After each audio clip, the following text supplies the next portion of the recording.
గురువుగారు మీ పాదాలకు శతకోటి వందనాలు గురువుగారు. మా చాలా ఆశీస్సులు సంతోషంగా ఉంటుందమ్మా. ఉంది గురువుగారు మీరు శుభం కాల్ తల్లి, చేసినందుకు. శుభం తల్లి, మంచిది. గురువుగారు నేను చాలా బాధపడుతున్నాను గురువుగారు. చూద్దాం, నేను జాతకం చూస్తూ ఉన్నాను. మంగళవారం జన్మించింది మీరు? అవును గురువుగారు. పుబ్బా నక్షత్రము, పుబ్బా నక్షత్రంలో సింహరాశిలో జన్మించారు మీరు. పెళ్ళై ఎన్ని సంవత్సరాలు అయింది తల్లి? 8 సంవత్సరాలు పూర్తవుతుంది గురువుగారు. ఇంకా సంతానం లేదు కదా? లేదు గురువుగారు. ఎందుకంటే ఇది చూపిస్తుంది కుటుంబ దోషం వల్ల సంతానహీనమైంది, కానీ అందరూ మిమ్మల్ని నిందిస్తున్నారు. గురువుగారు అంటే మా మరిదికి పెళ్ళయింది గురువుగారు, ఒక పాప అండి. నా తర్వాత మ్యారేజ్ అయింది గురువుగారు ఆయనకి. నాకే ఇంకా అంటే పీసీఓడి కంప్లైంట్ ఉంది అని లాప్రోస్కోపీ కూడా చేశారు గురువుగారు పోయిన ఆగస్ట్ లో. అంటే ఒకసారి నాకు ప్రెగ్నెన్సీ కన్ఫర్మ్ అయ్యి తర్వాత 3rd month వచ్చేసరికి అబార్షన్ అయిపోయింది గురువుగారు. 5 years అవుతుంది గురువుగారు. అప్పటి నుంచి కూడా నేను మందులు వాడినా కూడా అసలు ఏం చెప్పట్లేదు గురువుగారు, ఇంకా అలా వాడాలి అనేసి అంటున్నారు. డాక్టర్స్ ఏం చెప్పారు? అదే ప్రాబ్లం నాకే ఉంది అని చెప్పారు గురువుగారు. ఆయనకి బానే ఉంది, మీకేనమ్మా పీసీఓడి ఉంది, నెక్స్ట్ థైరాయిడ్ కూడా ఉంది గురువుగారు నాకు. అయితే పీసీఓడి థైరాయిడ్ ప్రాబ్లం ఉంటే సంతానం కాదు అని అర్థము? గురువుగారు ఇంకా IVF కి వెళ్ళాలి అన్నట్టుగా చెప్పారు గురువుగారు. ఇప్పుడు 8 సంవత్సరాలు అయింది పెళ్ళి అయ్యి, సరేనా? నువ్వేం కంగారు పడద్దు, నీకు కాన్ఫిడెన్స్ నమ్మకం ఉంచుకో, నాకి సత్సంతానం ప్రాప్తించాలి, ప్రాప్తిస్తుంది అని. నువ్వు అదృష్టవంతురాలే. ఈ రోజు కాల్ కలిసింది నమ్మకంతోనే నీకు నేను మెసేజ్ పెట్టాను గురువుగారు. నిజంగా నా అదృష్టం అంత బాగుంది గురువుగారు, నాకు కాల్ కలిసింది. గురువుగారు ఎవరైనా పర్లేదు గురువుగారు, ఒక్కరు కాలని అనుకుంటున్నాను, పాప అన్నా బాబు అన్నా సరే. సరే తల్లి, శుభశ్య శీఘ్రం సత్సంతాన ప్రాప్తిరస్తో. నేను కూడా ఆశీర్వాదం చేశాను. ఇక పరమేశ్వరుడు కూడా మిమ్మల్ని కరుణిస్తాడు, మీకు త్వరలో సత్సంతానం ప్రాప్తిస్తుంది. నేను చెప్పినట్టు చేయండి. గురువు ఆయన కూడా పేరు వీరకుమార్ గురుగారు, మా హస్బెండ్ పేరు.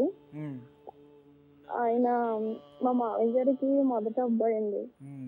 కానీ జాతకాలని చూపిస్తుందమ్మా పితృదోషం అని. అంటే కుటుంబ దోషం వల్ల నీకు సంతానహీనమై నువ్వు నిందలు పడుతున్నావు. నేనే చెప్తున్నాను కదా. అవును గురువు. దానికి నేను పరిహారం ఇస్తాను. ఇప్పుడు నేను చెప్పినట్టు మీరు చెయ్యాలి అంతే, సరేనా? మీరేం చేయాలంటే మేడి చెట్టు మరియు రావి చెట్టు, ఈ రెండుటివి కొన్ని వేర్లు తప్పించుకోండి, కట్ చేసి చెక్క తప్పించేసి, పచ్చి చెక్క తెప్పించి వాటి రెండుని బాగా ఉడకబెట్టాలి. చల్లగా అయిన తర్వాత ఆ నీళ్ళని ఉదయం 1 గ్లాసు, రాత్రి 1 గ్లాసు, అలా 3 నుంచి 4 మాసాలు తాగండి. తర్వాత ప్రతి మేడి చెట్టు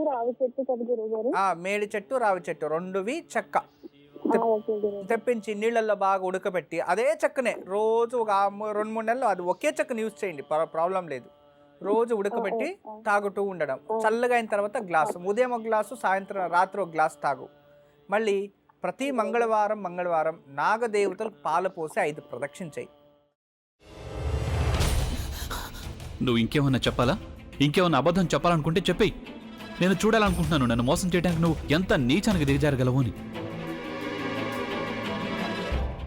ఎందుకు ఆలియా, ఎందుకు నువ్వు ఇలా చేసావు? నీకు తెలుసు కదా నానమ్మ తర్వాత నీ ఒక్కదానిని కదా నేను పూర్తిగా నమ్మేది. ఏమన్నావు నువ్వు? ఈ మధ్య అన్నిటినీ మర్చిపోతున్నావా? అది చాలు. వాటిలో ఉన్న శక్తి విషయాన్ని గ్రహించి మనకు వివరిస్తాయి.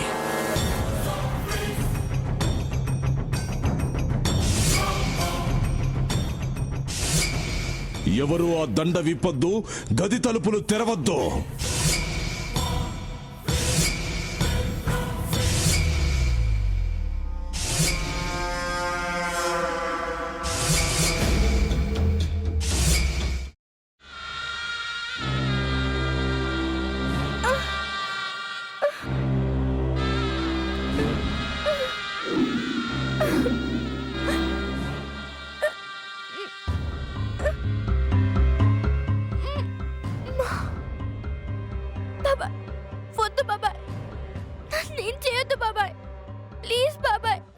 నీకు నిజం తెలిసినప్పుడే నా ఆలోచనలో నువ్వు చచ్చిపోయావు.